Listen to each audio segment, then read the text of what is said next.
নমস্কার, কণিকা রেসিপিতে সবাইকে স্বাগত। আবার আমি চলে এসেছি একটা নতুন রেসিপি নিয়ে। আজকের আমি বেসনের বরফি সন্দেশ রেসিপি আপনাদের সঙ্গে শেয়ার করব। এটা খুবই অল্প সময়ে আপনারা খুবই সহজ পদ্ধতিতে বাড়িতে বানিয়ে নিতে পারবেন। খেতে হবে টেস্টি। আর আমার এই ভিডিওটা প্রথম থেকে শেষ পর্যন্ত দেখার অনুরোধ রইল। তাহলে চলুন শুরু করা যাক আজকের রেসিপি। এখানে একটা মিক্সিং বোল নিয়ে নিয়েছি। বোলের মধ্যে দিয়ে দিলাম হাফ কাপ বেসন, দিয়ে দিলাম হাফ কাপ লিকুইড দুধ। এটাকে ভালো করে মিশিয়ে নিতে হবে। এটাকে আমি ভালো করে মিশিয়ে নিয়েছি। আপনারা যতটা বেসন নেবেন ততটাই দুধ দেবেন। দিয়ে এইভাবে মিশিয়ে আমি এক সাইডে ঢাকনা দিয়ে রেখে দিচ্ছি। এখানে আমি একটা চিনির সিরাপ তৈরি করব। তার জন্য আমি দিয়ে দিলাম 1/4 কাপ চিনি, সামান্য জল। এখানে আমি কম চিনি দিয়েছি কারণ আমার চিনির সিরাপ আগে খানিকটা ছিল, সেইটাকে আমি ওর মধ্যে দিয়ে দিচ্ছি।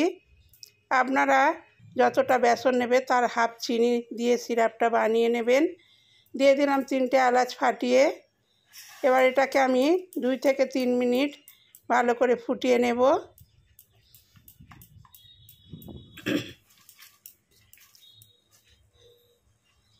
এটা একটু চটচটে ভাব এলেই নামিয়ে নেবেন। এটাকে আমি 2 থেকে 3 মিনিট ভালো করে ফুটিয়ে নিয়েছি।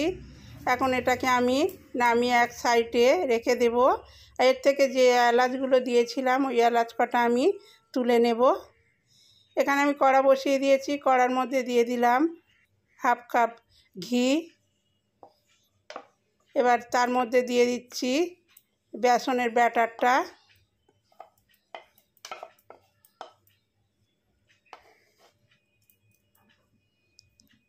এটাকে ভালো করে ঘিয়ের সাথে মিশিয়ে নেব।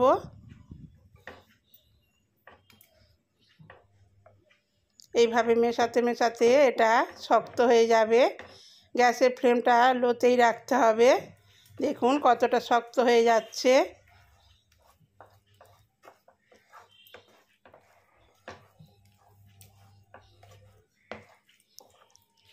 এইভাবে এটাকে নেড়ে নেড়ে জাল করে নিতে হবে। এটাকে আমি 5 থেকে 6 মিনিট এইভাবে নেড়ে নেড়ে জাল করে নেব। এইভাবে নাড়তে নাড়তে এটা একদম দানা দানা হয়ে যাবে। দেখুন কতটা দানা ভাব এসে যাচ্ছে।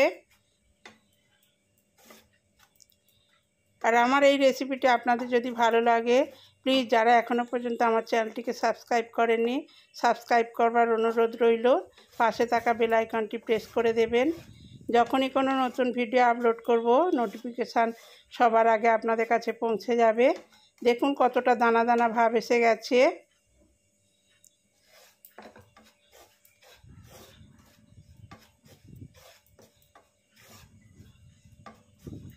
এইভাবে ভেজে নিতে হবে।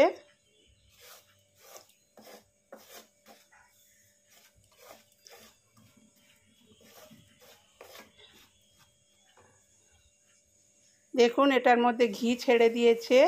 এখন আমি যে চিনির সিরাপটা তৈরি করে রেখেছিলাম সেটা ওর মধ্যে দিয়ে দিলাম। দিয়ে এইভাবে ভালো করে আবারও নেড়ে নেড়ে মিশিয়ে নিতে হবে।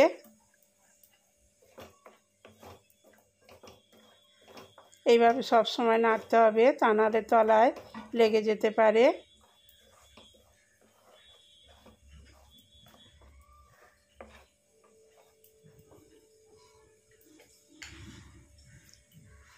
এখন এর মধ্যে দিয়ে দিচ্ছি 1 চামচ ঘি।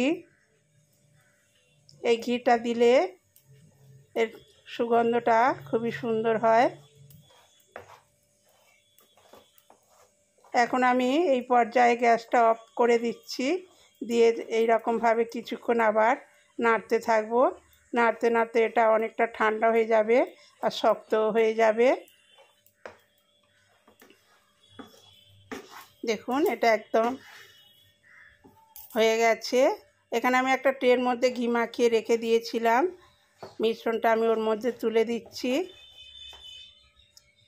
এটাকে এবারে সমান করে দেব।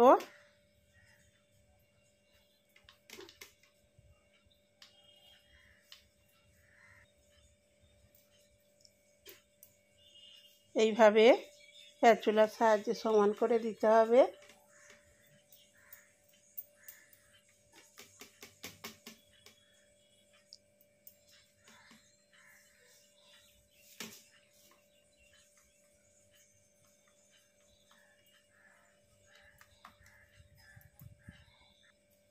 এটাকে আমি সমান করে নিয়েছি। আপনারা চাইলে এর উপরে ড্রাই ফ্রুটস দিতে পারেন, আমি দিলাম না। 10 মিনিট রেখে দিয়েছিলাম। 10 মিনিট পরে আমি এটাকে বরফি কেটে নিচ্ছি, কারণ পরে এটা আরও অনেক শক্ত হয়ে যাবে।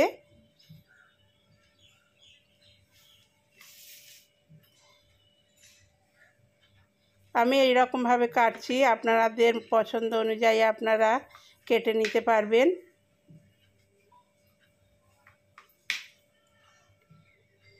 এটাকে আরও 10 মিনিট আমি রেখে দিচ্ছি।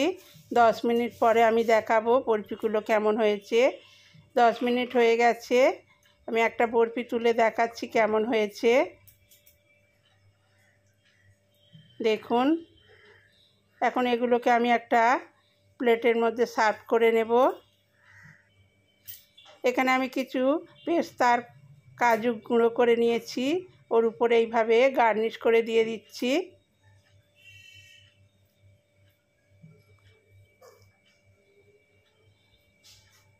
বেসনের বরফিগুলো আমার একদম রেডি হয়ে গেছে। আশা করি আপনাদের এই রেসিপিটি ভালো লাগবে। ভালো লাগলে একটা লাইক দেবেন আর কমেন্টের মাধ্যমে জানাবেন। একটা ভেঙে দেখাচ্ছি কেমন হয়েছে।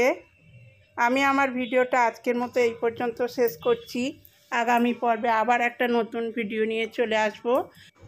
ততক্ষণে আপনারা সবাই ভালো থাকবেন, সুস্থ থাকবেন ও সাবধানে থাকবেন।